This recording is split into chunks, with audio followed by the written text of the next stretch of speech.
salah satu peserta BIMTEK, salah satu peserta BIMTEK PPA, pemberkayaan perangkat ajar. Dalam hal ini adalah modul ajar dari Kemendikbudristek yang berlangsung dari bulan Juni hingga Juli dan kebetulan telah lolos kurasi. Saat ini modul ajar saya sedang proses unggah di PMM, demikian. Jadi saya akan membagikan hal-hal baru yang saya peroleh, termasuk juga bagi ibu bapak peserta apabila nanti mungkin ada yang lebih mengetahui atau kita bisa berdiskusi bersama-sama. Demikian. Sebelumnya saya mengawali dengan sebuah kalimat dari Zig Ziglar, yaitu you don't have to be great to start, but you have to start to be great. Jadi kita tidak perlu menjadi orang yang luar biasa untuk memulai, tapi kita bisa memulai sesuatu untuk menjadi luar biasa. Salah satunya adalah modul ajar, yang tentunya modul ajar atau perangkat ajar di sini sangat berperan penting dalam proses pembelajaran kita di sekolah, demikian.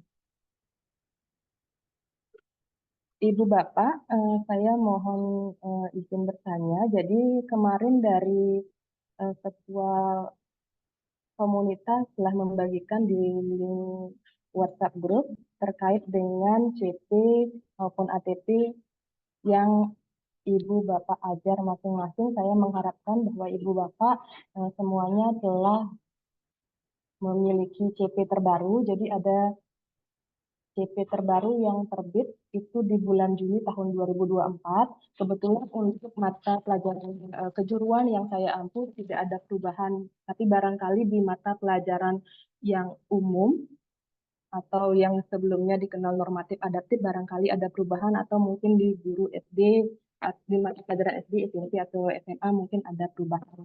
Ya. Nah, di sini materinya adalah rencana pembelajaran dan juga asesmen awal. Akan tetapi seperti yang kita ketahui bersama ketika kita menjadi guru bahwa pembelajaran dan asesmen ini merupakan satu kesatuan yang tidak bisa dipisahkan, di mana pendidik dan peserta didik perlu mengetahui kompetensi apa sih yang dituju begitu. Kalau sebelumnya mungkin kita membuat langkah ajar dulu, baru kemudian kita membuat asesmennya, baru kemudian menentukan nanti nilai siswa. Nah, sekarang itu pembelajarannya diubah menjadi backward design. Jadi kita melihat dulu apa sih yang ingin dituju atau CP minimalnya, apa sih yang tujuan kita misalnya untuk anak-anak harus seperti apa, harus bisa apa anak-anak. Baru kita menuju ke langkah berikutnya menentukan tujuan pembelajarannya apa, kemudian baru ke asesmennya kita tentukan.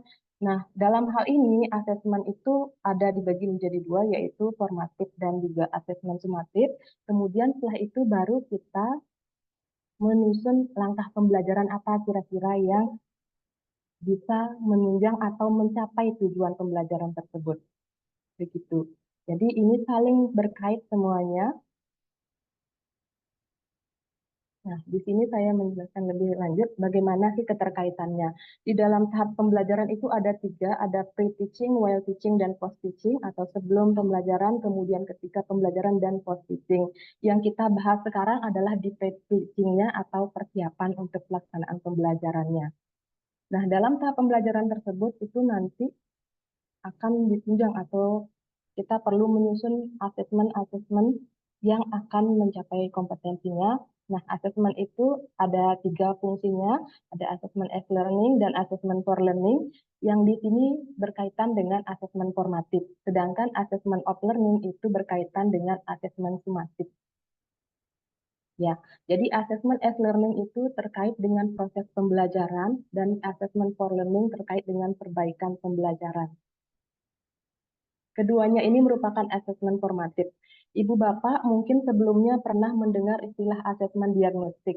Akan tetapi di peraturan yang terbaru itu tidak ada lagi asesmen diagnostik, yang ada istilahnya adalah asesmen awal. Jadi bukan mendiagnosa, tapi kita melakukan asesmen awal untuk nanti menentukan kelompok-kelompok atau memetakan kompetensi siswa. Demikian. Kemudian ada asesmen formatif yang lain yang bisa melalui uji kinerja, bisa melalui presentasi, maupun nanti yang lainnya akan dijelaskan lebih lanjut. Kemudian ada assessment of learning. Assessment of learning ini berfungsi untuk evaluasi. Jadi evaluasi dari proses pembelajaran yang telah dilakukan atau istilahnya bisa menjadi asesmen sumatif. Jadi secara keseluruhan dalam satu topik. Nah, apa yang baru di dalam yang saya pelajari atau saya ikuti bimbingan teknisnya waktu ini adalah integrasi isu prioritas. Saya yakin bahwa di dalam pembelajaran kita sebelumnya pasti kita juga sudah menerapkan ini, hanya saja mungkin belum tertulis di dalam modul ajar. Jadi 3 isu prioritas itu sekarang diharapkan terintegrasi di dalam kurikulum, yaitu literasi finansial, perubahan iklim, dan pendidikan kesehatan. Di mana kalau integrasinya ini bisa melalui intrakurikuler, bisa kokurikuler, bisa ekstrakurikuler, dan juga budaya sekolah. Dalam hal ini di modul ajar nanti bisa diintegrasikan ke dalam TP atau tujuan pembelajaran, bisa juga ke dalam langkah pembelajaran, atau ke dalam LKLK, LKPD untuk siswa, itu bisa juga disusun di sana. Ini saya jelaskan. Nah, untuk perubahan iklim yang pertama itu berkaitan dengan integrasi isu prioritas perubahan iklim. Di sini yang diharapkan adalah ada pengembangan mindset problem solving atau bagaimana peserta didik itu bisa berpikir dan bernalar untuk menjadi pemecah masalah atau pencari solusi, begitu. Kemudian ada mengembangkan sense